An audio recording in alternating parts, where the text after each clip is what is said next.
All right, we are live. Welcome back to the fourth episode of Comic X X. Weeb. That's right. I'm your co-host, James, aka Comics for Cheap, aka I put Percocets in my fillings. I got my co-host with me over here. You got Chris, aka Black Santa, aka One Punch, aka Super Cold Water.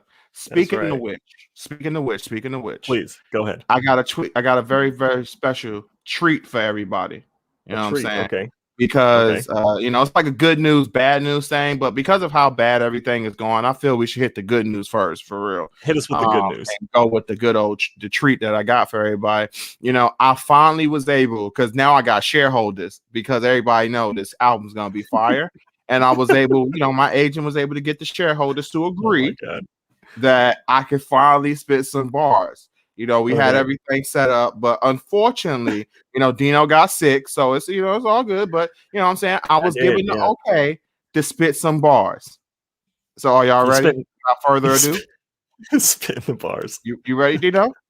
I'm ready. All right. Black Santa has the bad news now, because I was only actually agreed. Given the green light, I should say, to spit the bars last week. All right. We have Cap'n Comics in the house tonight. Thank you, Cap'n. Ahoy to you. We have Comic Books in Boston here tonight. Appreciate you dropping in. Good to see you guys. Good to see you guys. Again, unfortunately, I'm very sorry. I can't hit them flows tonight. Tonight. Unfortunately. Yeah, we have to apologize. So last week I was sick as a dog that whole weekend, and we weren't able to go. And then yesterday we had some technical difficulties. So unfortunately, we had to postpone to today. But today we're back. We have an excellent podcast planned of absolutely nothing planned. So we're just going to go over everything. If you're new to the show, we talk about everything pop culture, but mostly comic books and movies. And Chris, I know we had some stuff to talk about. Yes. And I also bring in there with the weeb part with the manga and anime, which next week's episode, I got a nice, interesting idea about what we're going to do with some anime and some manga. But for that week, I do got something I want to talk about, because James, you said you haven't heard anything about the Cam Newton situation, right? Haven't heard anything about Cam Newton, no. All right. So Cam Newton held a camp like a couple of days ago or whatever. And at his camp, it's for like children, coming in there. It's like a football camp for kids. Well, I assume it wasn't like a hockey camp. Now he's been doing this for years. Right, yeah. And it's really cool, actually. But things took a very weird turn. So he's walking and on his normal stuff and talking to the kids or whatever. And out of nowhere, this kid just starts screaming, "You suck. You're a free agent." And Cam's first response was, "I'm rich." Okay. Then the kid kept saying, "You're a free agent." And he was like, "I'm rich." And he was like, "No, you're going to be poor because you're a free agent." Okay. And then the kid goes on to say, and when Cam walked up to the kid, my honest opinion, I think Cam thought the kid was going to back down. The kid did not back down. How old is this kid? How old are we talking about? Is this like a 7-year-old? Oh, he's 15. Okay. All right. And he took it to another level when he started saying Cam Newton is ass. Basically, ass Newton. Now that's true. Now hold on. Now Cam responded by saying once he started seeing where this is going, he was like, "Okay, let me speak to your dad." He was like, "Where's this kid's dad? Like, I want to speak to your father."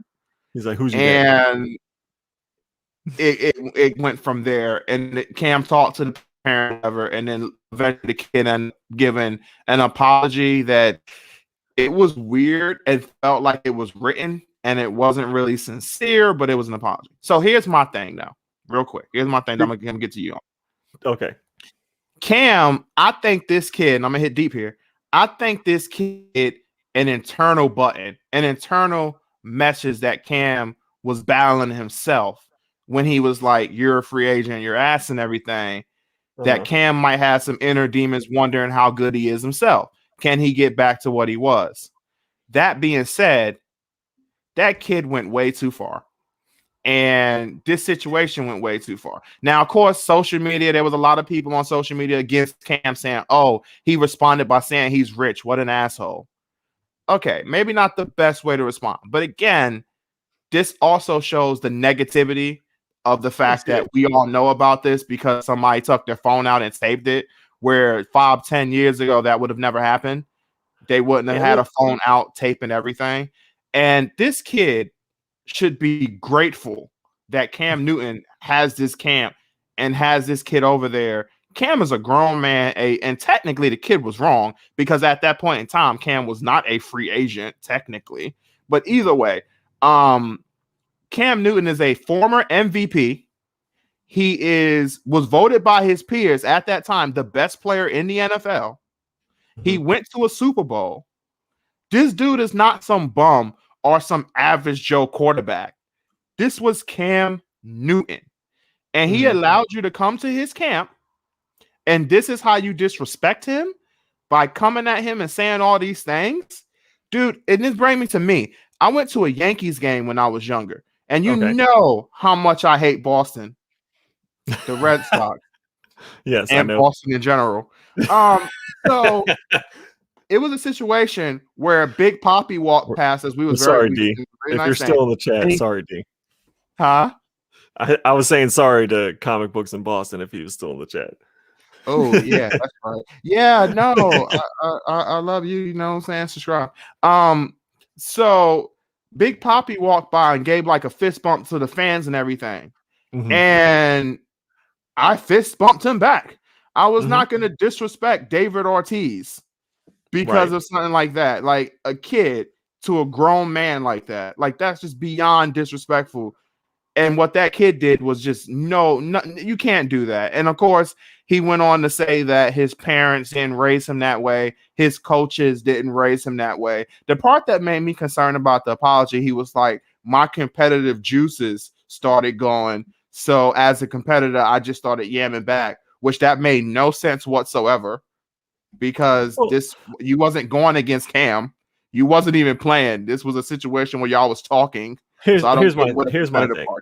So he didn't really say anything bad. He just said, I'm rich. Like, how is that not I mean, I don't see how that's an issue at all for you to say that to a kid, especially like if the kid is trolling. The Cam Newton's just going to troll him back a little bit. I mean, come on. It's just, it's not like you punched him in the dick or something, ridiculously outrageous. He didn't like. I like how the dick was where you went with it. Well, I'm just saying, it's not like you remember the Adam Sandler movie where he throws the football straight at the referee in the nuts. He's like, oh, it's McNuggets. Yeah, it's not like he did something like that. You know what I mean? He could have, but he didn't.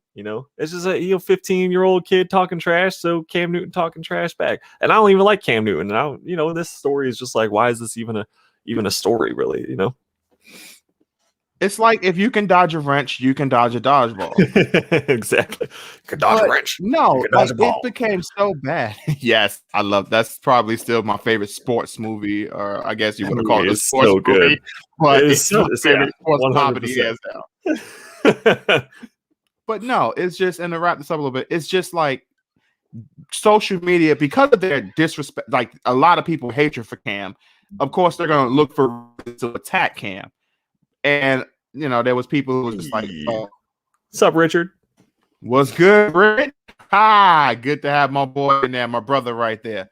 One of the greatest people you'll ever meet. But people came at Cam just because of all the hatred for Cam. And then they was like, oh, well, Cam's a douchebag because he's pointing out that he's rich. Again, this is one of those things where if the younger generation, and I'm making it seem like me and you are old farts and everything, and we're not old at all. You know what I'm saying? Getting there.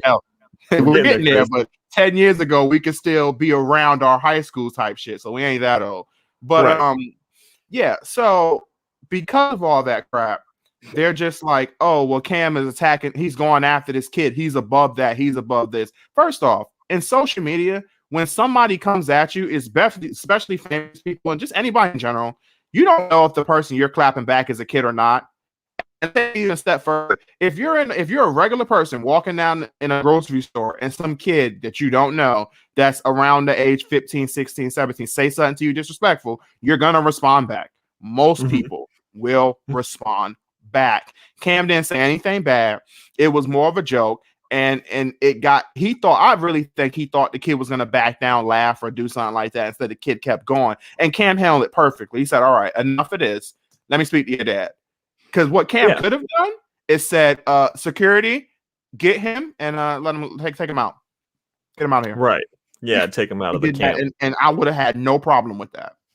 But instead, he talked to the kid's father, and it was squashed. He talked to the parents or whatever, and it got squashed. And the kid should be ashamed. I'm not saying the kid should be crucified now, but kids gonna be kids. I've done some really stupid, terrible things when I was younger. But yeah, if you're gonna come at a grown man acting like a grown man, you're gonna get respond by to a grown man. Right, for sure. Yeah, no, definitely. And I mean, like, we talk a lot of trash. I mean, just you and me, we'll talk trash, but it's just like you said, it's a matter of respect when you know where to draw the line when someone's joking. Or you could also expect for the guy that you're talking trash to talk a little bit of trash back. I mean, that's that's just what happens when you do something like that. So I don't see anything wrong with what Cam did. So me neither. Yeah.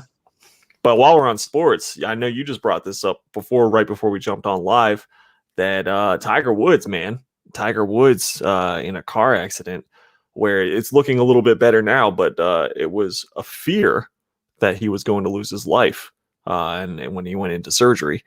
That's just craziness. It is crazy because honestly, it gave me vibes of the late great Kobe Bryant, because it was just like, oh my goodness, out of nowhere you get this random message of Tiger Woods in a car accident and he's fighting for his life and all this other stuff, and it's just like, again, when I got the Kobe news, I did not believe it. Until my boy Brett called me up and was like, yo, did you hear about Kobe and this and that? And I'm like, then my brother hit me up very quickly afterwards, like, yo, Kobe's gone. I'm like, oh my God, no. And then this is like somewhat similar, where it was like when I first saw it and the way they described it, I was like, is this real, or is this just some like clickbait situation? There's a lot of clickbait going on nowadays. But no, it's legit. This dude got into a very serious accident. And at least from the stuff I heard from SportsCenter, they were saying that it's believed that his injuries are serious, but not life-threatening. But he has suffered multiple leg injuries. I'm not for sure, obviously, what that means, because at the time when I saw this about like close to an hour ago, I don't know how much SportsCenter fully knew. But the fact, like, this dude has already had kind of shot knees, and he has a bad back. So stuff like this could be a thing where, honestly, this could legitimately be the end of Tiger's career. Right. Yeah. He already has the question of whether he can keep going anyway. Right. Yeah. It's just sad. You never want to see anyone in a situation like that. Hopefully, we don't get any kind of news that he was drinking or texting and driving. Because texting and driving is one thing where I'm like I'm super against it, because it's just the stupidest thing to lose your life over sending a text message while you're driving. And I see it when I'm driving all the time, just people got their heads in their phones, and it's infuriating, honestly. I mean, because it just takes a split second, man, for something to jump out in front of you or someone to cut you off, and then you veer off the road and end up in a situation like this. So hopefully that was not the case, and hopefully he does recover. I don't know, to a point where he can play golf again professionally still, but at least hopefully he can recover. That's the main thing. Yes. Yeah, for sure. But let's move on into some more happy news, I suppose. You know what, Chris? I'm a little disappointed in you. I gotta say, because you would always send me text messages about Mortal Kombat. I knew you was gonna say that. Mortal motherfucking Kombat, and I have to find out that there's a new trailer from someone else, not Chris. I'm so sorry. Not Black Santa.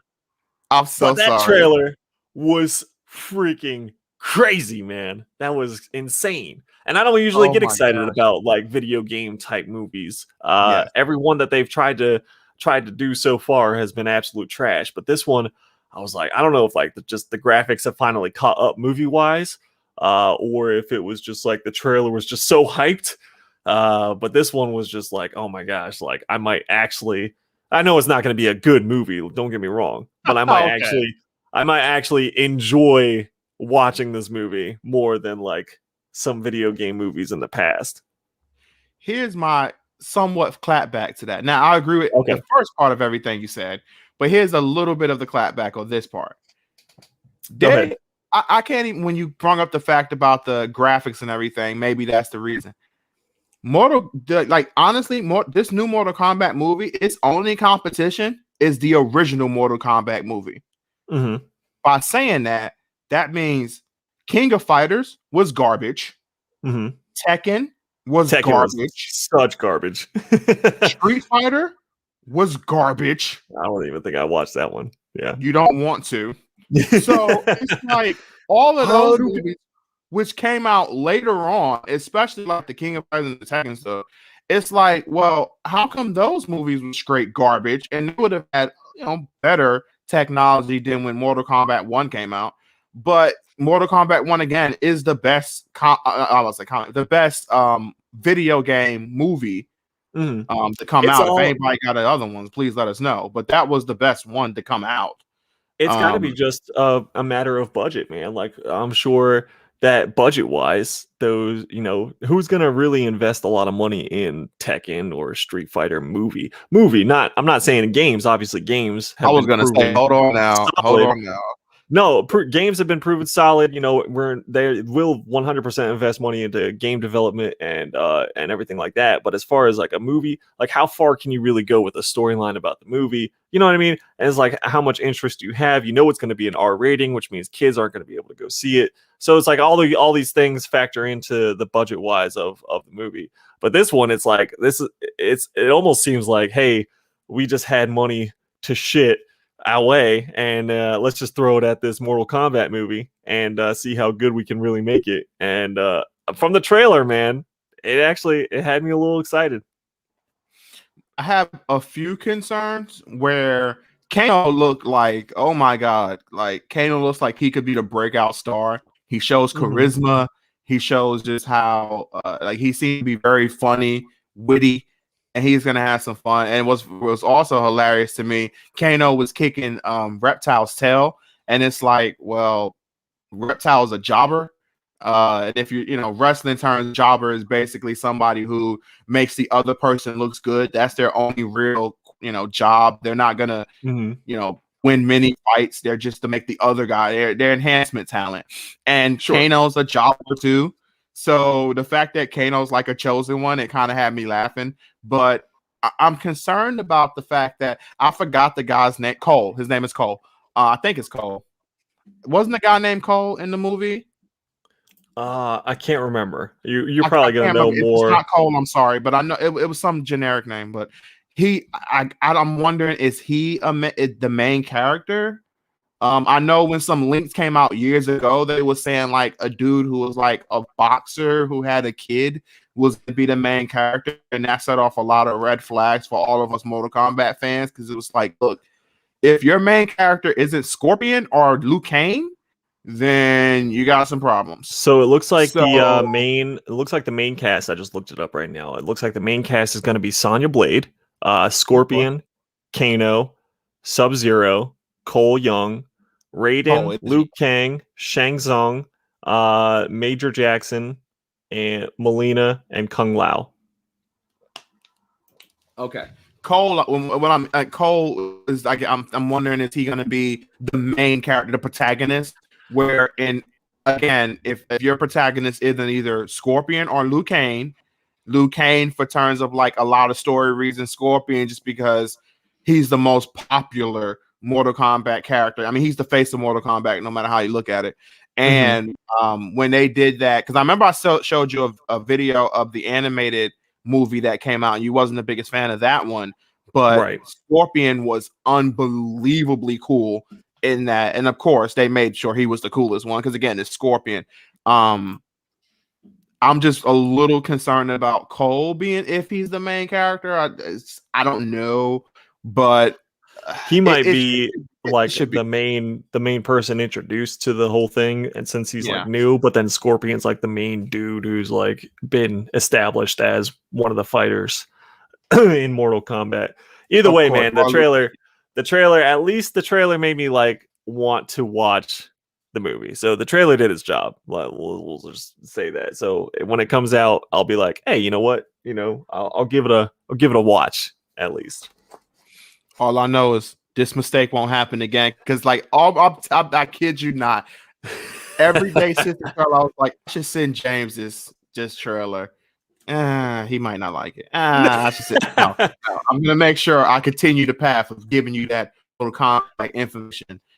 Finish him and going from there. One more thing, though, I wasn't the big fan of when Scorpion, the guy who plays Scorpion, when he said "get over here," because he said it with he didn't have any passion the way he said it. It was just like "get over here." And I was like, yeah, it could very well be like a like they're just splicing stuff together. It could be something. It could be. It could be. Honestly, the only person who should ever say "get over here" is Ed Boon, the Mortal Kombat God himself, our Lord and Savior. Ed Boon should be the only one who should be saying "get over here." I mean, he does it.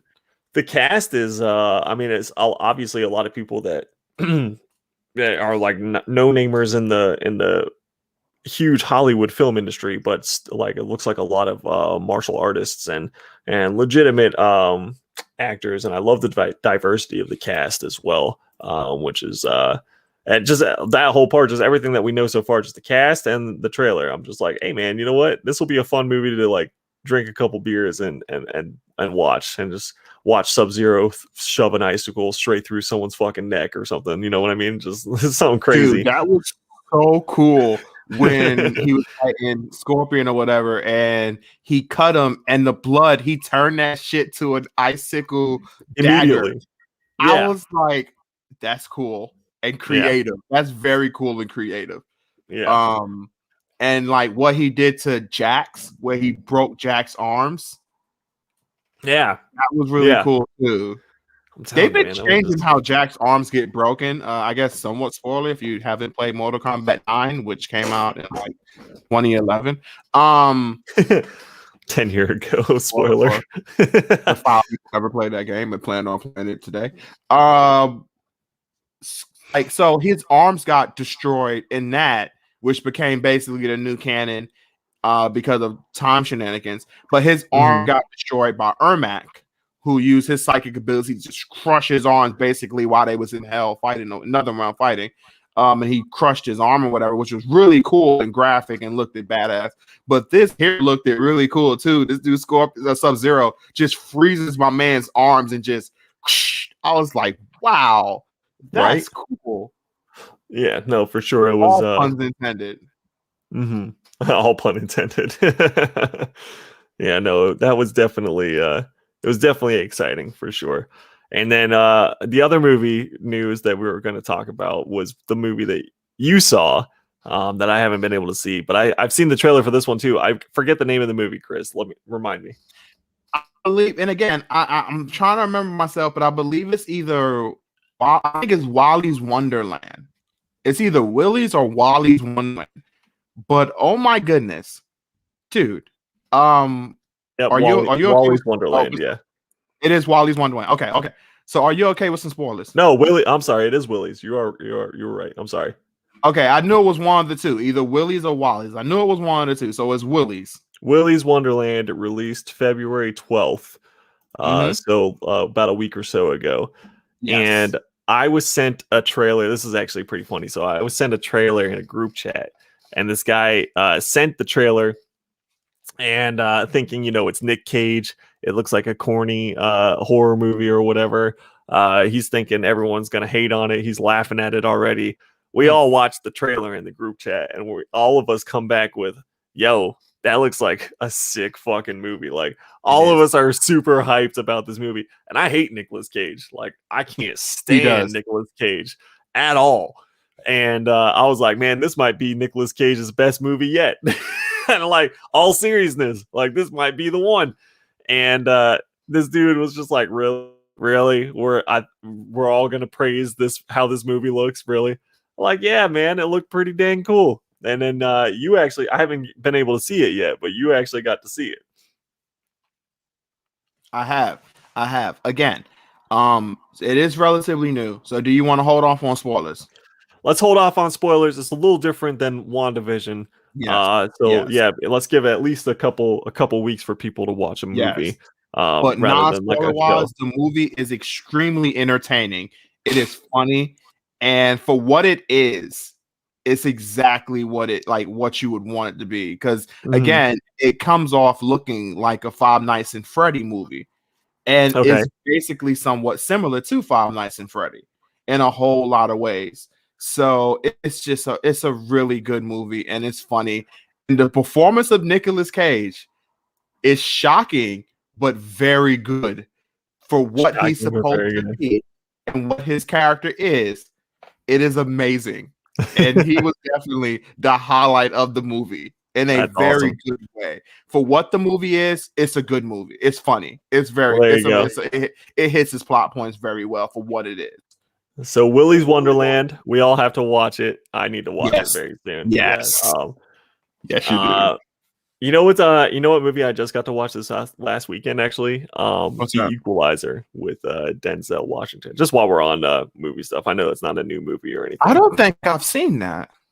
So Wow. so here's the thing. So we were at the hotel. Every time we're at the hotel or whatever, we always try to look for ridiculous movies to watch, so that we could just You watch make a fun. Denzel Washington movie every time you're at a hotel. No. We don't watch a Denzel movie. We just watch a ridiculous movie every time we're No, at the I know, hotel. I was making a joke. I know. Although it is weird that we watched Remember the Titans last time. But you know what? Let's not get into this. So I love Remember the Titans though. That wasn't a Yeah, ridiculous movie. right. So we thought it was amusing that on this particular movie channel they were doing Black History Month, but every one of their movies was like a Denzel like gangster movie. And we're like, that's It's not Black good. History. That's It's that's good. Denzel Washington as a gangster. It was like American Gangster leading into The Equalizer, leading into whatever. And I was like, but anyways, so The Equalizer was extremely good. So then the whole weekend we're like, oh yeah, we really equalized that comic show, or like we really equalized that breakfast. Like just like the stupidest shit that you could say. But yeah, no, The Equalizer. I didn't realize how good of a movie it was. I thought it was just going to be like a corny movie, and then we watched it, and I just found myself like really into the movie. I was like, oh man, I wonder what's gonna happen next. I need to know. Now I need to watch Equalizer 2. I gotta watch it. There's an Equalizer too. I'm sure there is. I think there is, because Okay. Ian was telling me that there was. So there's got to be one. Okay. When did this movie come out by chance? Do you have like an idea? Like, was it like a Like really long like time ago? years ago, yeah, Years like ago. a long time ago. Okay. Because I remember it coming out. So guys, spoilers for the Equalizer. Equalizer. This is gonna be a big point here. So a big spoiler. I'm gonna ask a question to the spoilers, guys, for whoever had to see this movie. Does Denzel die at the end? No. Wow. Why? Because spoiler for almost every Denzel Washington movie, he dies at the end of his movies. Oh yeah. Well, That's did he like, die at the end I of mean, that's like American a funny Gangster? I gag don't think for he me. died at the end of American Gangster. I'm just saying he dies in most of his movies. Of all the movies for him to die in, that would have been the one. That's true, but he bites the big one in pretty much all of his movies, and it's hilarious. He dies in Malcolm X. Spoilers. I know.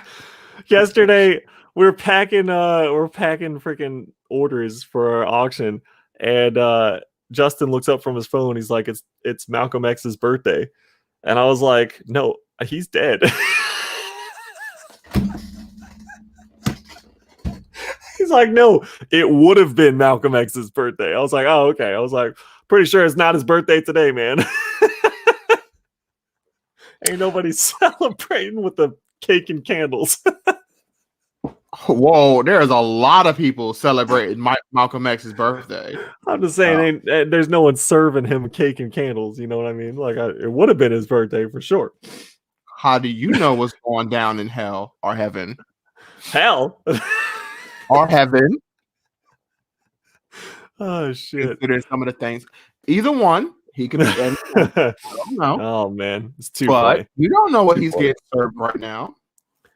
So, but every time we're at the hotel, oh yeah, we also watched Jojo Rabbit. I don't know if you saw that one. Nope, don't think I've seen that one. That one with the I had never seen it either. I can't remember the director's name's like Taika Waititi or something like that. Is that how you pronounce it? The guy who did Thor Ragnarok. Your favorite Marvel movie? Okay. Well, anyways, it's a kid who is introduced into the Hitler Youth, and then he gets injured and sent home, and basically he daydreams like Hitler. It's a comedy drama, so it's amusing how he sees Hitler because he's a little kid, but also his family is like hiding a Jewish girl, and so it's like the kind of the both sides of what's going on there. But that was a good movie too, man. I had no idea that it was that one was so good. So that was another little treasure that I got to watch this weekend. I don't really watch that many movies anymore. So that was pretty decent, I would have to say. Good. At least you got some good movies.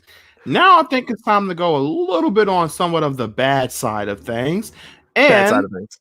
Even though there was a lot of people who's discussed it already, we haven't discussed it. So let's talk about what happened in Disney. Yeah, you're talking about with the Mandalorian actress. So, Mandalorian Gina Carano, decides that she's going to tweet out to the world, and say that being a Republican today is equivalent to being a Jew during the Holocaust, and just kind of leave that out in the ether and let it float. Absolutely an absurd comparison analogy. Ridiculous for her to say that. Especially, I don't condone a lot of the cancel culture that goes on, where people go hunting back for tweets that were said like 10 years ago or something like that. But for something that's said that's like right now, you know what I mean? You got to be a little bit more careful, I guess, about what you're saying. But also, that's beyond being careful what you say. That's just absolutely ridiculous, in my opinion, to make that comparison. Like, really? Are people rounding up Republicans into train cars and driving them for 3 days straight with no food and water? Are they just shooting them into a ditch? Are they burning them in ovens? What is the comparison here? Are they marking them? Are they tattooing them on the arm and putting them in striped pajamas and making them work for 20 hours a day making boots and for an army? Like, what? I just don't understand what she thought. That'd be like if I was like, man, Chris, working this truck here at PetSmart is the equivalent of being black in the 1820s. You know what I mean? Like, what exactly? How could you make that comparison at all? It just, I don't know. I don't know. Ooh, somebody would, but that's the thing. I'm like, maybe I don't know. You know what? Let's play devil's advocate, right? Okay. Maybe Gina saw that stuff on one of her planets and felt outright that she had to talk about that. You know, she's on one of the planets, capturing somebody, being a bounty hunter, and she saw these things happen, and she was like, I must get back to Earth and tweet this, because she had to have been on something to think that this would be okay and that nothing bad would come from it. And my biggest issue with her stuff is that instead of really owning it, she went so quick to play the victim card. That how she was bullied as a child and how Disney's bullying her and how they're watching her like a hawk. And I'm like, Gina, one of their employees, first off, if you're one of the bigger studio actors or whatever, you should be watched like a hawk. Right. I mean, I'm sorry. You should be. It shouldn't be one of those things where you're not saying, they should have somebody in your freaking house while you're showering or something, watching you, making sure you don't do nothing, you don't wash your butt the wrong way. But what I'm saying is, I mean, when you say something, people are going to listen. The Mandalorian is huge, and you're one of their stars. So when you say something, everybody's going to listen and hear that. So yes, you deserve to be fired. But of Mhm. course, she's playing the victim and she's doing whatever she can to get all the sympathy on her side. But it's just like I wasn't a fan of that. I was like, own up to it. Just take it. Just be like, I made a huge mistake. What happened to me is deserved. It's fine. I will never make this mistake again. I will move forward. I will make, go to the other movies and other shows and do better. And when I'm given the next opportunity, I will make this right. But don't play the victim card. I can't stand that. Definitely when adults do that, instead of owning up to your mistake, you want to play the victim and start going into past details of how things was bad for you as a child and all this other stuff. Where you want saying this crap before it happened. You Yeah, want saying how bad Disney was beforehand. You was loving them. Unless I'm wrong, have you seen anything before she got fired of her complaining about Disney treating her wrong? No, definitely not. And I mean, I'm with you. So it's just like it doesn't make any sense, and especially with something as huge as a franchise like Star Wars, and as big of a reach that Mandalorian had to people like me who had never cared about Star Wars. Mm-hmm. Like obviously I know Star Wars and I'd Right. seen Star Wars, but like who was actually waiting week to week to watch something Star Wars related, that had never happened before. So you're talking about one of the hottest shows on the planet, and you are one of the main characters on the show. I mean, and Disney, as much as we know whatever Disney is, they have a big presence with kids. So it's like you have a lot of impressionable young minds that are following you and watching you, and you're gonna tweet some absolute bullshit like this, and it's just like, you know what? And apparently it wasn't like the first time that Disney had a problem with her too. Yeah. So getting rid of her was just kind of like, all right, you can't follow the program. Like, see you later. And it's not like Disney's really losing a lot. You know what I mean? Like, she was a strong presence on screen for sure. She was a decent actress. And but it's not like they oh man, we're gonna. It's not like we lost Robert Downey Jr. Or anything like that. You know what I mean? Right. Fired someone like 10 films into a contract or something. No, you did a couple of episodes. Good job. We'll write you out. Like, because it's one of those things where, yeah, she was big, but again, like you said, perfect example. She wasn't, Robert Downey Jr. She wasn't Iron Man, or she wasn't Scarlett Johansson. She wasn't Black Widow. She wasn't like one of the main people that you needed to be on the show. Like losing Scarlett Johansson would be huge in terms of like if this situation happened this exact same way during the peak of the Marvel Cinematic Universe. That's a whole different story. Sure. This wasn't that. You're not that. Remember, they fired is it James Gunn, the guy who Guardians of the Galaxy. Yeah, Guardians. Yeah, they brought him back though for tweets that came that he did. I don't know if it was tweets, but for stuff that came up on his past that was years ago. It was like pedophilia jokes. Right. It was so long ago, and they fired him for that. Obviously, things worked out for him, but this was a different situation. And I've heard some people comparing like, well, he got his job back. Well, again, that happened in the past. She just sending this stuff out. This wasn't something that came up in her past years ago. No, she chose to do this right now in today's society and today's culture, where you really have to be very careful what you say and what you send out.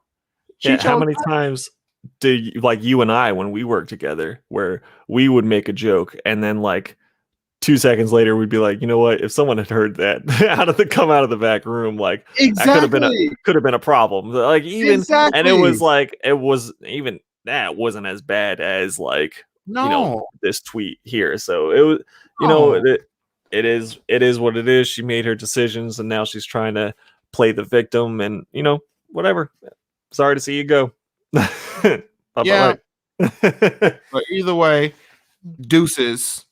And the Mandalorian should do very well without you. Ian says, so you're saying there's a chance that she's coming back? No, I don't think so. But from one Disney Plus show to the next, we have WandaVision still doing extremely well with more reveals. We have 2 episodes left, Chris. Oh man, I'm excited to I see what's know. going down.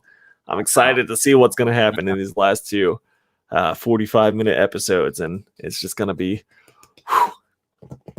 Here I am waiting on Mephisto, and I'm like, he's got to be shown soon, right? Like he's got to be shown soon. My boy Mephisto. So do you think he's gonna be the big bad at the end? I'm torn between, like, I really don't know, because a lot of people think it's just going to be Nightmare, and a lot of people think that it's going to be Nightmare now. Yes. Yeah, and a lot of people are thinking Mephisto. I think it'd be really funny if they didn't do either of them and they came out with some like really crappy D-list villain or something like that. Like I don't even know who to have as like an example, but just like something really silly. And I know Spider-Man. it was Scorpion. Well, they're saying that Scorpion's coming back, so maybe it was Scorpion. No, it was Rhino. Rhino's the mastermind of all of this. We thought he was nothing but a fool, but in reality, I thought he was just a big smartest man alive. Yeah, I thought he was just a big muscle, but you know what? He's the super mastermind of this entire operation. That's right. He got Wanda tricked. No, it should be. I'm really thinking that. I'm really thinking it's Mephisto. So I'm on Team Mephisto and hoping that he shows up. Not as like the battle or anything. I just want him to like show up. You know how Thanos first showed up in the chair, where like all you saw was his hand or whatever. That's all we need. That's all I'm looking for is just like the hand of Mephisto or whatever it is. Or like his shadow from Galactus to show up. Just his foot. Oh God, I should have said that. There's so many feet fetishes out there. His hand or whatever too. Yeah, his hand too. Like, yeah. Show me that Galactus foot. yeah. Oh my God, Galactus foot. Oh, daddy. Yeah. No. Just his dick bulge. That's all. That's like what we get as a first shot of Galactus. Is just a massive cock. Like what? It's like in wrestling when everybody's like, man, I can't wait for Undertaker's dong to show off. Like, bro, pause. A lot of people are thinking there's been rumors flying around now that Beyonder might show up in the future as like a big bad. If you remember from the Secret Wars, Beyonder like backhanded Galactus without even really fully being present or shown. True. So, Beyonder might make, but again, I guess that's kind of where you would go if you were like, oh, where do we go from Galactus? I guess you could go to the Beyonder and do Secret Wars and shit like that. But, maybe Beyonder might be a very long-term speculation. But now I'm just focused on, what'd you say? It's Noel's going to show up. Yo, actually, that's funny that you say that. Is that Donnie Cates and Ryan Stegman were recently at CGC doing a private signing, and someone was asking, "Do you think that Noel would show up in a movie?" And he's like, "Man, I really hope so. Like, it'd be really cool, but nobody's said anything to me about that yet. But that would be really sick if they were to do something like that. Maybe if Sony can get their head out of their ass and get this Venom movie out and shit, and then go for a Venom 3, because there will be a Venom 3. Venom 2 is going to do well enough first weekend for them to sign Venom 3. And then, that would be a really cool way to go with Noel, the god of the symbiotes. Now, here's my thing. Because of what they established in the comics and how powerful Noel is, he can't show up for a Venom movie. He can't. You don't think so?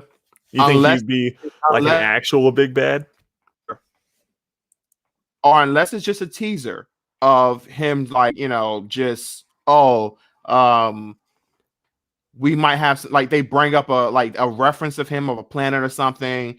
I don't know, Carnage makes a joke or something in one of the movies and basically reference that, our dad is being captured, held together on some planet or some crap like that. Something like that where they tease it, or they do like a end credit where they show like the planet that all the symbiotes are keeping Null captured on. Maybe something happens or it shakes or something, or Null makes a noise. Planet is called Clintar, if I remember correctly, right? Or no? There we go. If they do that, that's fine. But what's up, OC? OC is like the biggest Venom fan, so he's so excited that we just talked about Venom. Of course. But I'm just saying, because of how powerful he is and all the cool stuff he's currently on, you can't have him be just some villain in a Venom movie because of how powerful he is. Because there's no feasible thing where you can have Venom at the end of the movie beat him by himself. He just can't. He just can't. So, and if they have that happen, I don't care how damn spectacular the movie supposedly is, I will hate that movie and I think it would ruin a lot of things because you just completely Venom worships Null, right? If I remember correctly, like Venom will leave Eddie for Null, right? No, he didn't want to. He has his issues with Knowles too. Like it's more of a fear thing. He fears Null too. Like everybody's like, God, this dude is a freaking savage. Like Daddy's home. Like everybody's scared of this dude. But it's just one of those things where it's just like this dude. I mean, somewhat spoiler for the thing. This dude completely took Earth over, and he is completely washed the hero. So nah, you can't with this villain. OC says it could be a tie-in with Guardians of the Galaxy. It could be how they find Planet Clintar. That'd be kind of cool. But that would be cool. Again, that's fine. Exactly. It would have to be. That's not a Venom. Right. It wouldn't be a Venom movie. So it's like you're saying, but also it would require a lot of. I don't know what the movie rights for that would be. Obviously, this is a newer comic, a newer realm, but also it deals with Venom and Spider-Man. So. If Sony is willing to sign more deals, because obviously you can't do Null without Venom, you would need it to be introduced that way. It could still with the illusions and everything in other movies, but until you're solid on how you're going to bring that into the MCU as a whole, I don't know how you'd be able to do that. I'm not like 100% caught up or anything on Venom. I did enjoy the series up to a certain point, and then I just kind of fell out of reading it. I know Donny Cates is going to be done writing Venom soon, once they hit their milestone issue. And I think he had a good run out of it, though, man. Like he made Venom. I'd say he made Venom as popular as in the early 90s, or I guess late 80s, early 90s, because Venom really hasn't had a solid run like that since then. We've had some good, little stories, little shots here and there, but definitely nothing that has been like an over 20 issue run. And I think at this point it's over 30, maybe even is it at 40? I'm not sure. Pretty up there. Yeah, but he definitely did a good job with it. But he said he's onto some other things, onto bigger and better, and he's done writing Venom, he says, forever. I love sweeping the declarations like that, where they're just like, I'm done forever. And they're like, what if we paid you $1 million? I'm not done forever. 5 years later, right back. Exactly. Trust me, give us 5 years. Yeah. So now I think that he's going to go either write Guardians, or he's going to write Thor or something like that. And I think Black Winter is going to be his villain that he's going to develop a little bit more and put into as another big bad into the Marvel Cinematic Universe. But that dude is like the rock star of Marvel writing right now. I mean, it seems like everything he touches is just golden. Everyone wants it, everyone's reading it, and I think it is really cool. He is very young. And for him to have grown up reading comics and now like he's reshaping history of comics is definitely inspiring and really cool as something to do. Yeah, because I mean he's not much older than us, Chris. He's very young dude. Yeah, I remember you were telling me about that before, like a year or so ago. You were telling me that dude's like around our age. He's not even that old. I'm like, yeah, wow. He really isn't. Yeah, that's amazing. Yeah, but you were I know you were talking about. As far as Null, because I know you wanted to bring up Null. So as far as where he's at, just all around and everyone attacking him, I want you to go ahead and talk about that for a little bit. Okay, so again, there's gonna be some spoilers, just bringing up different plot points and stuff. But man, this dude has been so cool because he just hits the planet hard. Where Eddie Brock comes back basically from his the future or whatever. He comes back and like the sky is red and it's just like something's not right here. And it's like, yeah, Noel's here. And this dude takes everybody out and puts them all under his symbiotes and everything. He's whooping everybody. Captain, all the Avengers. No one's able to stop this dude. They're just going down like flies.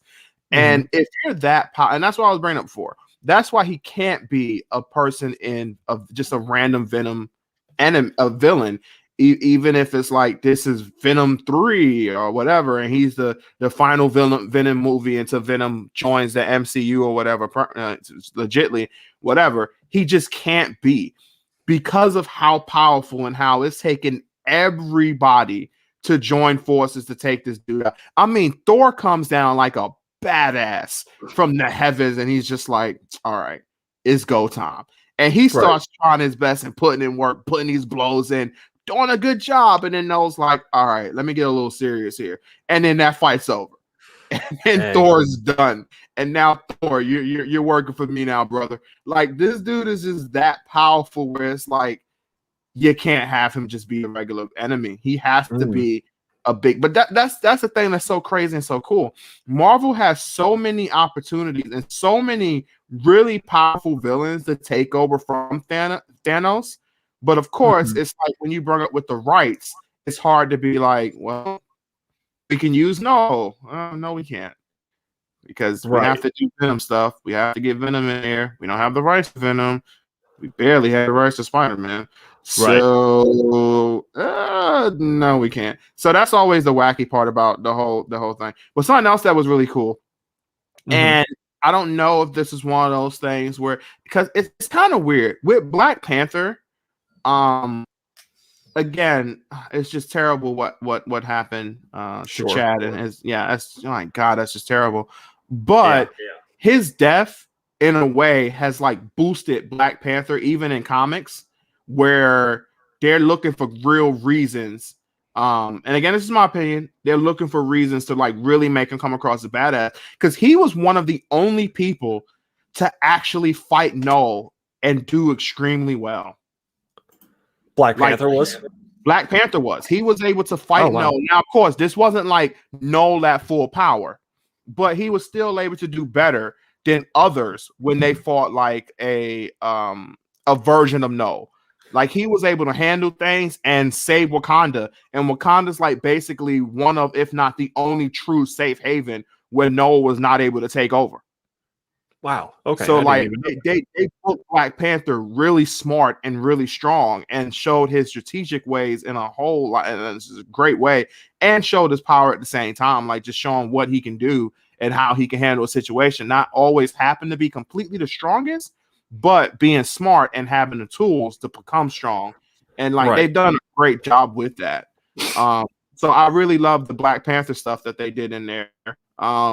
The Gwen stuff, I've kind of been like iffy on, because I like Spider-Gwen, but I don't know if I was the biggest fan of some of the stuff they was doing in it, where I'm not gonna front. I was just like, just have them take her over already. So she can like show up and then have to like fight Spider-Man or something, and then he has to like figure out how to fight her and beat her or whatever, something like that. But no, I really do. You should read some of this Noel stuff, dude. It's really, really good stuff. Okay. Yeah, for sure. I like I said, I definitely enjoyed the Venom run up to a certain point, and I just kind of, like I said, I kind of fell out of it. It was getting a little repetitive. Venom is not my favorite character by any means, so but I enjoyed it far superior to some of the other Venom stuff that I had read in the past. Except, of course, obviously when Todd McFarlane created and had the reins of Venom. But that was before I was alive when Venom was created. So just reading that was a little in retrospect. So, but as far as like, I don't know the only other like symbiote related story that I actually super enjoyed outside of this Venom run was Carnage USA with Clayton Crane. doing the artwork for that, and that was just insanity with Carnage and him taking over a town and just fucking murdering everybody. And that was crazy. So I definitely need to go back, read through. I need to revisit Silver Surfer Black and the Thor series as well, the new Thor, and just kind of catch back up on some of those plot points, because I know a lot of people are saying Silver Surfer look badass too in the nose stuff, because he shows up because Jean she shows up pretty cool too, because Noel is doing this thing, and of course he brought like the key to a lot of this stuff, because his power is like he can control cells to a huge degree. So he's kind of like he's like knows weakness in a huge way. And he's like really powerful himself, but he's still a child, so he can't like, do everything. But Jean shows up pretty badass, because she's just like she's like talking to Noel, and it shows how powerful Jean is, because she's able to like break through Noel's crazy defenses, and she's like talking, and she's just like, oh, I guess we haven't been introduced. I'm Jean Grey. And it's like, oh my God, okay, Jean, all right. And she's like going through Noel's history and trying to find his weakness. And she's just like, well, so there you had one person fought you, and you had the stalemate against the light, like knows the dark, and it was the light. And you end up finding out that it's basically like the God, I can't remember the exact name. It's basically like the Captain Force, like that shows up very rarely. And like Spider-Man was captured by before he became like basically Captain Spider-Man, something like that. And like it's just amazingly power up that when you get it, you're basically God. You're talking about like and the Captain like Universe version of Spider-Man.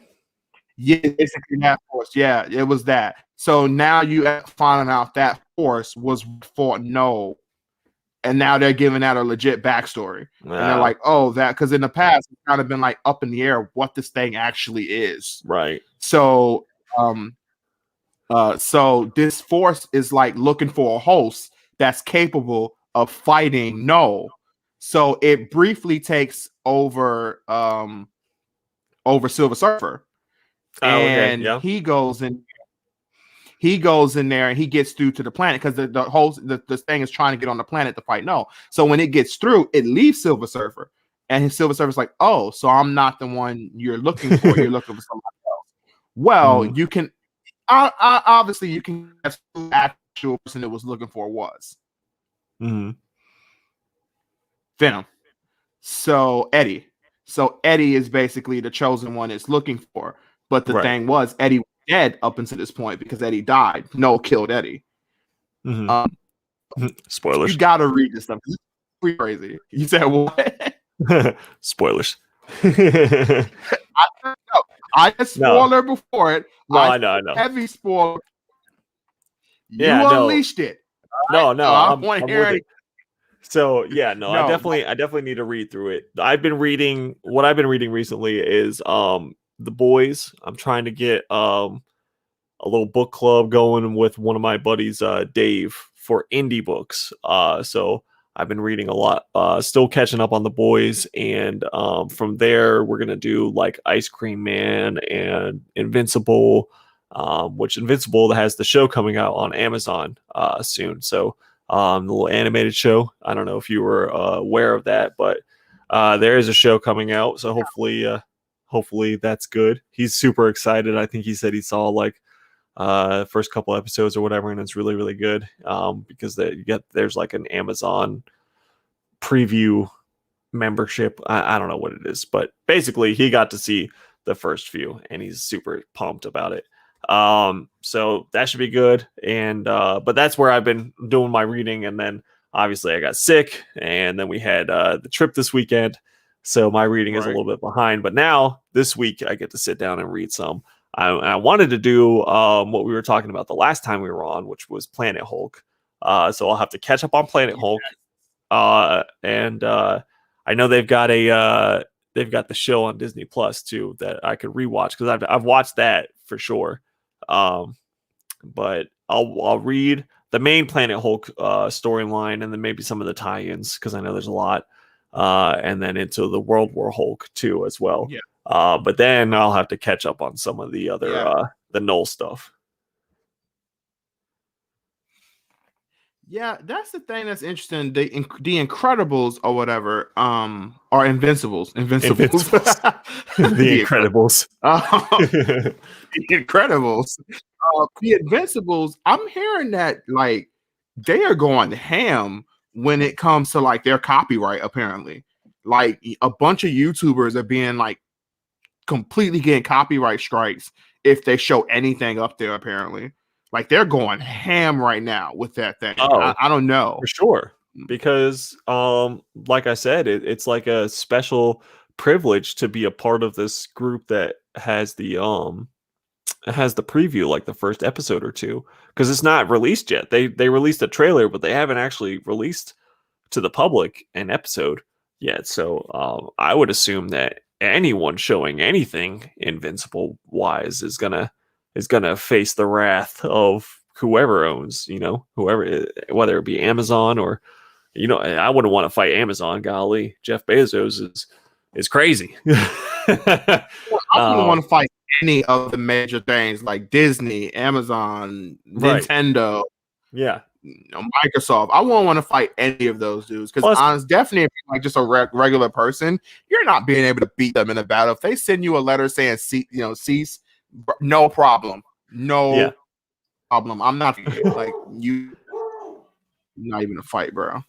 Right, and like it's just silliness to even think about doing something like that. That goes beyond spoiler culture. The episode's not even out to the public yet, so that'd be beyond spoiling. It would just be like ruining it. You know what I mean? Because we don't have access to it, so that's just crazy. It'd be a different story, like you go in to talk about it, or you have it like a picture of it on the screen or something the day after it comes out, or like later that evening or something like that. It's just like a picture and you're talking about it, because at least that gives everyone a chance to watch it. But now people are trying to spoil that before it's even out for the majority of everyone. That's just but here's the thing, that series does it has a comic, right?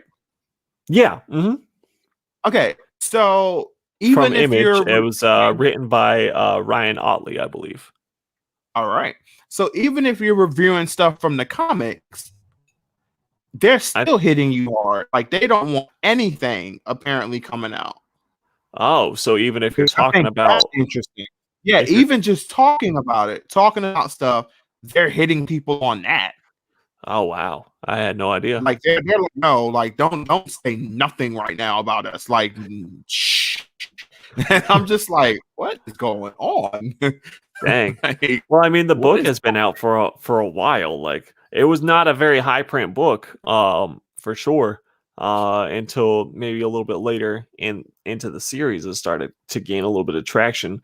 I believe it's from Image Comics, and I know Ryan Otley worked on it. I'm not sure if he was writer or if he was artist. He might have just been artist. But I know Dave and I are gonna be reading through it and talking about it, so hopefully that's okay. But it might be a little bit, more into where the episodes are starting to be released, so maybe we'll get away with it at that point. But it's just something that we wanted to visit, because it's not not every indie comic gets a lot of love, and we want to kind of showcase some indie comics that we really enjoy and stuff like that. So that'll be the point of that little, it won't even be once a week. It'll be like once a month type of thing, talking about a trade that we read. Right. So I do got one question for you, though. That's that one though. Mm-hmm. I remember we were talking before about Null and like his comic. You were saying that his issue 1 dropped a lot, right? Yeah, his first appearance. That's in Venom number 3. So that book spiked like crazy. So graded copies were going through the roof. This was probably it was not even a year ago. It was right when they announced King in Black. So right. I guess a couple months before King of Black started coming out. So I think it was like last summer or whatever. But so his first appearance was going crazy. Signed copies going crazy. First of him on the cover, which was like a third print or whatever, was like $1,000 book. And now is when I would say if you sold it when it was really, really hot, now would be the time to buy it, because now it seems like it cooled off. I've been seeing almost record low prices for that book, and the book's just sitting there. People are posting it for not maybe like a fraction of what it was going for before, and it's just sitting there unpurchased. Okay, So so my question is then, why is that? Is that because it's the because character? it's just a crash. It's just it's the crash of modern. And I'm not saying like all modern is crashing, but it's like that's just what happens. That's why I don't speculate so heavy on these modern books. I speculated on Null when the first book when it was first coming out, and I had like 5 or 6 copies. I sent them in for signing and the CGC thing, and I sold them like when that was happening, and I bought something even cooler than that, like older books that have gone up in value. So like that's just what happens with these modern books, man. Like people go and they spend $1,000 when it's super, super hot, and then like, not even a year later, man. Now you could probably find that book for half of that, for $400 or $500. That same third print 9.8, signed, unsigned, I don't know. And it's just they don't stand the test of time. At least like what it was. You know what I mean? It's such a volatile change, because that book, obviously you could buy it off the shelf for $4, and all of a sudden it's $1,000 book. It's a lot different than like some of these Silver Age books from the 60s, where it's like, yeah, I bought it for a couple $100, and now it's like maybe $50 or $100 more than that, or something like that. It's a lot less of a change, because that one's a solid one. There's only so many of them, and the grade is definitely a factor. And no matter what happens in modern comics, like that will always be the first appearance of this character, or no matter what. That's why I speculate so hard on Silver Surfer first appearance, Fantastic Four 48, because you know what, no matter what happens in comics, no matter how many other Heralds of Galactus or anything else that goes on or whatever, that will always be the first appearance of Silver Surfer. There will be one cover and this print count, and that's it. You know what I mean? So it's like, it's almost like comparing stocks, like Bitcoin versus Disney. Disney is pretty steady with its ups and downs, and there are ups and downs with Disney, but like Bitcoin or Dogecoin, it's just like it's just all over the place, because you might get lucky and it might go super high, but guess what? Sooner or later, it's gonna come crashing back down to earth. Okay. Yeah, because that's what I was wondering. I was just like, I wonder why it went down so much. And then you perfectly explained it. If it's modern day, it's not going to last as long. I guess somewhat like I guess it's rare for a modern day to be to stick really, really high years later. Like, is the Batman Who Laughs is still high? Batman Who Laughs is still high. Like his first appearance is legitimately still up there. I'd say like if you're gonna speculate on modern, your big modern like is gonna stand the test of time right now. And I it's not even that recent really, but Batman Who Laughs I think is a good just to have. I think he'll go down as one of the rogue gallery, like Riddler and Penguin and stuff like that. Harley Quinn, I guess, would be the closest as far as new characters. Red Hood maybe might be one of the closer ones if you're talking about like Jason Todd. Red Hood, as far as modernness. Miles, a lot of DC right there. Miles is a good one for new. Miles Morales is going to be stand the test of time. His first appearance. It's lower right now, but it's not like it's dropped crazy. And as soon as you get that like confirmation that live action Miles is coming, and that's going to come, as soon as that happens, that book's going to go right back to where it was, or even surpass it. So Miles for sure. I think that Spider-Gwen, but Spider-Gwen is still one of those things where I would rather have the first appearance of Gwen Stacy, like the older one, like in ASM 31, then I would rather have Edge of Spider-Verse books. But that's just me. So I think that those two are definitely good choices for modern. But there's not many. Batman Who Laughs, yeah, it's good, but don't spend too much. Don't buy it at the peak. Yeah, I couldn't even list one that's like, yes, that's 100% a solid investment outside of Miles. Wow. Because Carnage is going to fall back down. Carnage went up to $1,000 book. Turtles, maybe Turtles, the Teenage Mutant Ninja Turtles. Yeah, I guess that's considered like modern-ish. It's still like 1987, so it's not even like it's not like it just came out off the shelf or anything. Right. And I'm guessing Carnage spiked because of, or went up at least because of the movie, right? Yeah, but recently it's gone through the roof. I mean, everyone's got their little stimulus money to play with too, but true.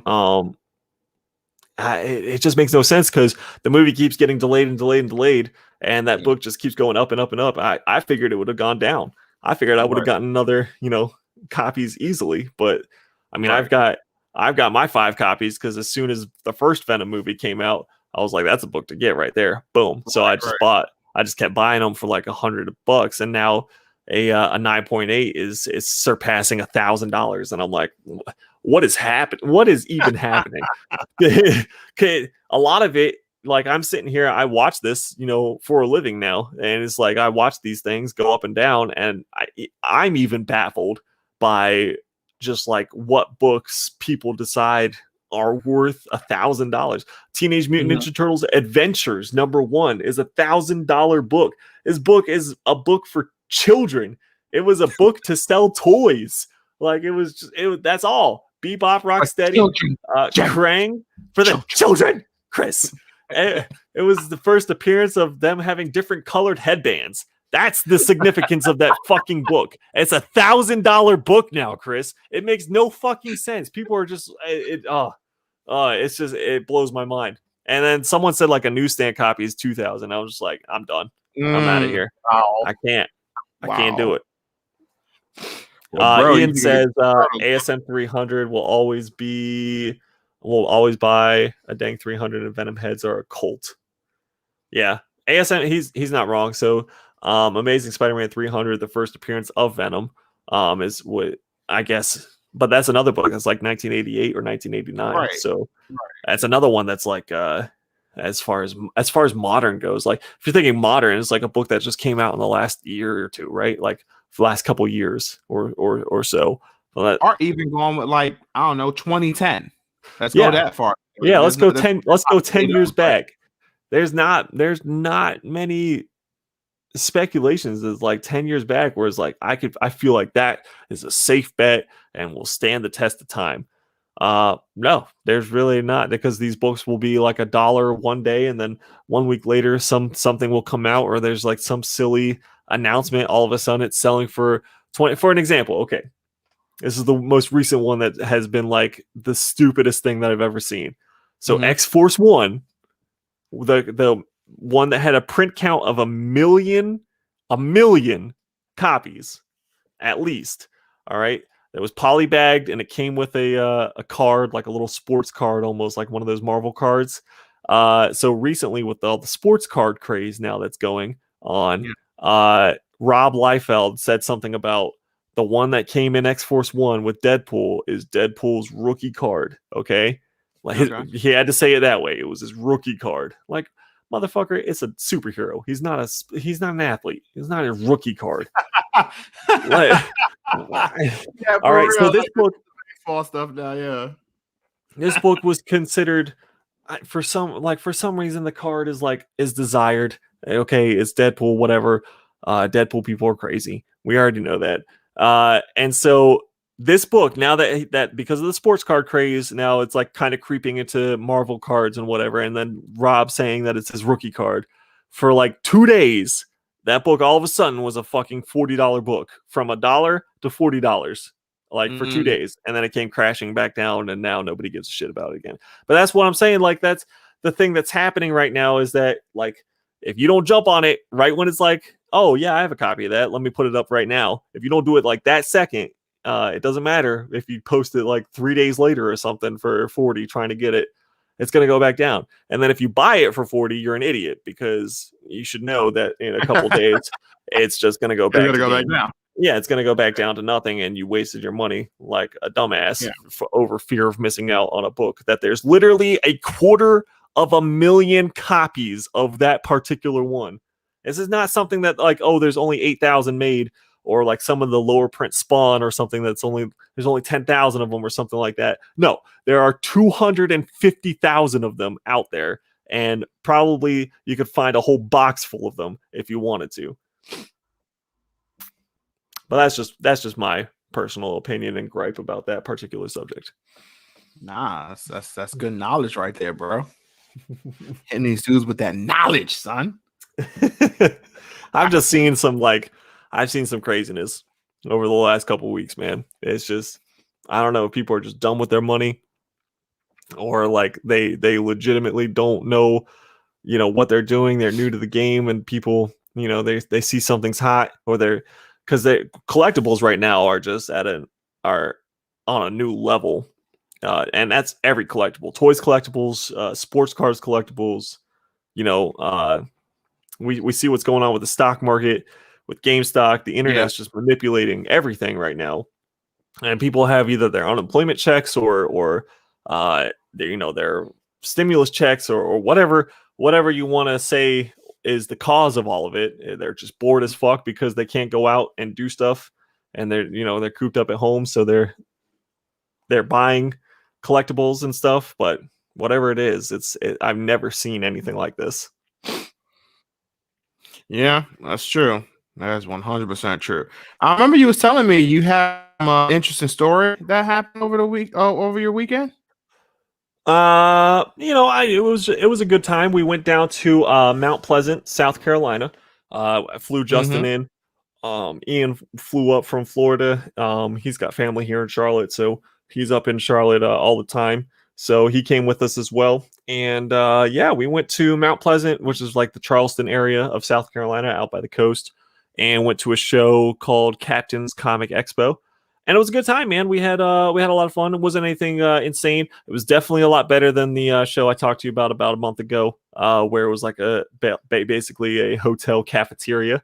Nope, this one was actually a full convention center type thing. So it actually looked like it was because it had like a little stage and everything. So it looked almost like a gathering area for legitimate events. You know what I mean? So it was a lot of fun though. They had probably not as many vendors in there as they could have fit, which was good. But they did have a pretty decent turnout, at least for the opening part of it. I'd say around like noon on the first day, it was like the peak, and then after that, it was okay to walk around in there. You didn't feel like you were crowded by anyone or anything like that. So it was a lot of fun. We had a really, really good time. We found a lot of good stuff, made some good connections, and for the first time, I will be setting up. For the first time, I will be setting up at a show in April as a vendor. So I made that connection at the show this last weekend. So I am super excited about that. And now I got to figure out how exactly I'm going to go about setting up my little booth. But that's really exciting. That's going to be, the first time for everything. This man did something strange for a chicken wing. So I did something strange for a chicken wing. That's right. I went up to the old man and I was like, hey, look, you want to meet me in the bathroom in about 15 minutes?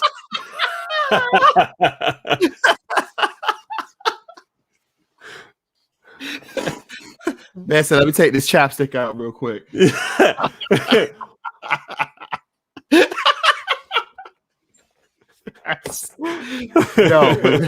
That's gonna be amazing though. That's really cool. I'm very excited. It's April 11th. Like when we talked about it the other day, I'm very happy about that. That's gonna be good. That's gonna be good stuff. Yes, yes, thank you, man. I'm excited.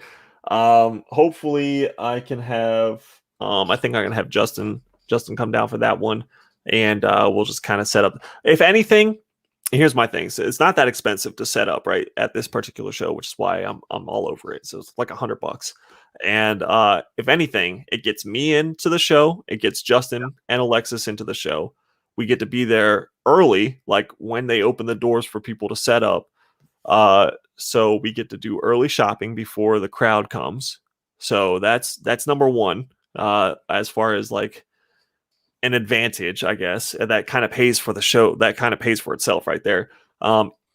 If any other vendors or anything like come up to us and say, hey, do you want to set up at my show? Boom, that wouldn't have happened if I didn't get a spot at the show, right? So there's that advantage.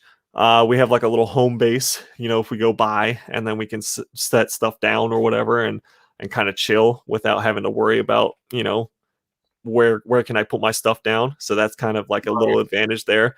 And then, you know what? Hey, if anyone buys some of the stuff that we have there, then, you make a little bit of money, or make your money back for the ticket in.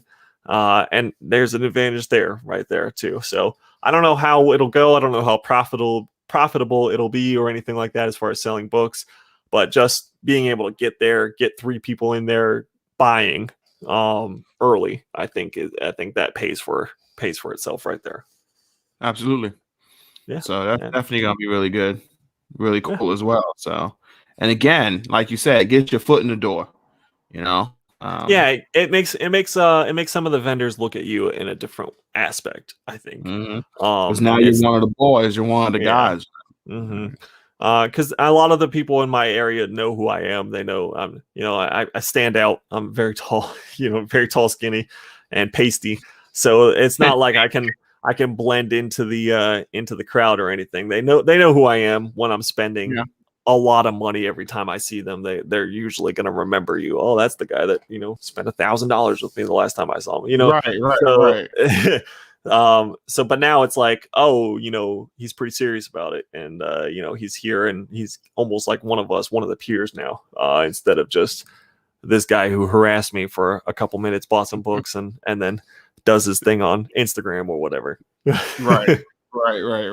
Because that's something that they look at you a lot differently, man. When they know you run a strong camp online or whatever, they'll start to be like, oh, because a lot of them, like I said, are older guys. They're not maneuvering social media as efficiently as like you or I could. You know what I mean? So it's a different ball game, and for me to almost, I hate to say it like this way, I don't want to make it seem like I'm above them or anything, but for me to come down to that level of having a physical table to sell, you know what I mean? It's almost, because the way I operate is with no overhead. I just go in and buy and then sell, and it's just like there is no cost, there is no table cost, there is no fee for this, there's no store that I'm running or keeping the lights on for or anything like that. So it's like, for me to come down to that, it almost legitimizes me in their eyes, because that's all they know. Right, exactly. And no, you're definitely right about the social media aspect. In general, a lot of older people even keeping up with our slang and everything. Like, it was funny enough, I didn't even think this was something that would need to be explained, but I was having a discussion about the Cam Newton thing with like a couple of older guys about to get some of their perspective on it. And a couple of them didn't understand what the kid really meant by when he was like, Cam Newton is ass. He's like, is he telling Cam Newton he needs to like eat his ass or something? Like, no, he's saying Cam Newton is whack. Not that good of a player. He's washed. He can't play anymore. When I said washed, they was like, what is washed? He doesn't wash himself? I was like, no, again, that he's not good anymore. He can't play anymore. So no, that stuff it kind of blew my mind. I was like, I understand. Okay, I got it. Okay, cool. All right, let me explain that a little bit. So yeah, that definitely makes sense that they wouldn't be as social media savvy and wouldn't understand that kind of stuff like that, because definitely remember how they grew up doing all that stuff and keeping their thing going. They didn't have to deal with social media when they was rising and doing their stuff. So now that it's out, it's like, well, I made myself, this way for that, so I don't need it, but it's definitely a great tool. You have to evolve with the times. Yeah, yeah. And we are starting to see a couple of younger people. I think I was telling you, I think I might it's very likely I would be the youngest person at the show as far as having a booth, besides some of the artists. The artists are usually a lot younger, but for comic sellers, I mean, it is definitely some older gentlemen, some not so old, in their 30s, early 40s, stuff like that. But then there's the ones that you get that are like in their 60s and stuff, still doing it. And that those are the guys that kind of that run the shows almost. They're like the head honchos, the big boss type dudes. So those are the ones that it was a little nerve wracking going and asking them for a spot and everything, because they're not known to be the most, the nicest people when a young kid is trying to get into the game. They're definitely not going out of the way to make it easy for you, because again, they run it themselves. Go ahead. What's that? They're not the most approachable. Right, exactly. And they kind of want to control who they have, there and everything. So, again, for someone who's, a little more known on Instagram or YouTube or wherever they might be, or Facebook, they might be a little more hesitant to let them come through, just I guess out of the fear of their own sales or something. I don't know what it is. Maybe they're jealousy or just they don't understand like the hype, or whatever it might be. They're usually a little more hesitant to share their knowledge or resources or space or anything like that to the younger generation. I mean, it's also kind of one of those things where it's like, again, somewhat not really back to the Cam thing, but it's this analogy kind of somewhat eventually evolved into what I'm going with this. It was like when I was telling people, well, you can make the argument that Cam should be like, not to sound like super arrogant, but it should be one of those things where it's like a lion doesn't care about the opinion of a sheep. But for these guys, because of the fact that that's like actually, that's funny. That's like Dr. Doom talking to Reed Richards, and he's like, if you had a drop of water with bacteria in it, and you controlled that, would you care about the bacteria because it's so far beneath you? He's like, that's how I treat people on the earth, because I'm so far above them.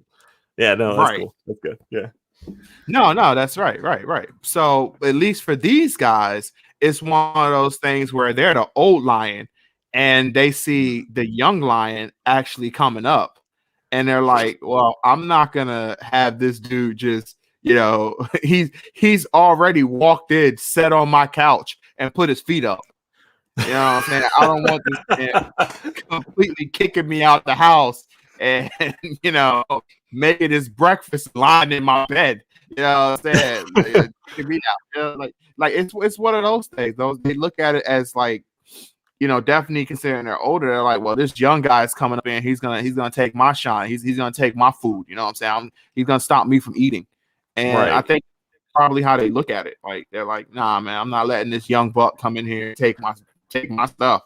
And it's unfortunate because I would never. That's never how I've been in the game. I always, I am super respectful to everyone I'm buying from. If we can't make a deal, we can't make a deal on a book. It's nothing personal. I understand, and I've never been flaunting in someone's face like, oh, that book you sold to me for $10. Well, guess what? I sold it for $40 or something. It was like something stupid like that. And me showing up to the show, I've always felt like just the fact that I'm there, I could make someone's show. If you're willing to wheel and deal, like I could throw down a couple $1,000s at a booth and make your whole damn week. You know what I mean? So it's not like I'm here to just take something away from you. I'm here to we can both make a little bit of money and have a little bit of fun, enjoy our shared love of comics. Obviously, why else would you be there if you didn't love comic books? So that's exactly why I'm there too, and we both benefit from it. At that point, so that's why I always looked at it. Mm-hmm. And again, that basically everything you just said kind of sums it up too, where I really feel they get so afraid of the fact that, again, they maybe sometime, definitely when they're much older, they feel that they're not going to be able to figure out social media. It might be a lot more intimidating to them than it actually is, and they just, definitely the older you get, a lot of times the more stubborn you get. So they, stuck in their ways, and then they see you, and even though again you would never do things, they probably still see it as, well, this guy, he knows how to, look into social media and do all this other stuff, and knows how to relate to these guys on a better level. So he's going to get a better deal than me. He's going to be able to get much more money than I would probably be able to get from this book. Again, I'm not going to let him do that. And it sucks, but I think that's probably how a lot of them look at it. And it's funny because one of the dealers that I've dealt with recently, or like most recently, I've spent some time with him, everything like that. His name's Sam. He does Hey Kids Comics. He's actually the dude who says "fuck Fantastic Four." No, so I told him that he should tell about why I've been saying that these videos. Then one of these days we'll tell that story. But he's he recently went into just starting posting some stuff on Instagram. And all I did was repost it, like basically just kind of share it and say, hey, this is the truth. This is the guy that you're not following on Instagram that you should. And he hit me up a couple hours later, and he was like, man, I have had to answer questions about books for the last 4 hours. And today he was like, I just made my first sale through Instagram. And I was like, this is all you had to do. Like, I helped you always help me. I help you. I do one little post. All of a sudden, now you can just post some stuff you're going through on Instagram, and guess what? You have a whole new avenue for revenue that you can explore and go through. And this guy knows his stuff. He's got tons of books, everything like that. And that's all he has to do is now he's got to make a video of him going through some stuff, and I bet you he gets 10, 15 messages after he posts that video, and he can make some sales, make some money just like that. Yes, exactly. And also fuck Fantastic Four. Fuck them. Oh, man. But, Chris, we are at about an hour and a half. We're going to have to wrap this one up a little bit. Went a little bit more because of the technical difficulty yesterday and then last week's situation. So we gave y'all a little bit more, a little extra taste of the bubbly. And before anybody say, well, you're stealing that from Chris Jericho. First off, Chris Jericho did not say that first. He stole it from a live broadcast in WCW like 20 years ago. So Chris Jericho did not make up the bubbly. It was from WCW. They said the bubbly. But anyway. Oh, goodness. Anyways, check out the description. I sell comic books on Instagram. I've got a merchandise and apparel shop. I'm constantly adding stuff too. Subscribe, like the video, all that crap if you haven't already. We will see you next Monday at 7 p.m. Hopefully there will be one more thing before you finish. I'll just really quick. I will soon be getting some merch on Dino's website as well, so that's going to be freaking awesome. And for sure, you will also be getting some videos from me up here too. It's very soon. Because I'm hoping. What are you thinking, Chris? Because I'm thinking that you could definitely do some video game type videos for us. Is that what you're exploring? Yeah. All right. Cool. We got some good fighting games coming out too. Maybe some new Mortal Kombat stuff, but King of Fighters. It's a lot of cool stuff we're gonna get up there. Also, we're gonna one thing that I definitely want us to do. We're gonna talk about it more off camera. It's gonna be a very, very fun surprise. With a game that me and Dino, I want me and James to play. Oh, no. It's gonna be. He's not gonna like it at all, but you guys are going to love it. I already Plus, am not Super looking Cold Water is going gonna to also video. have some bars for y'all up here too. So there you go. All right, guys. Thank you guys for tuning in. As always, stay villainous, and we will see you next time. And as always, fuck the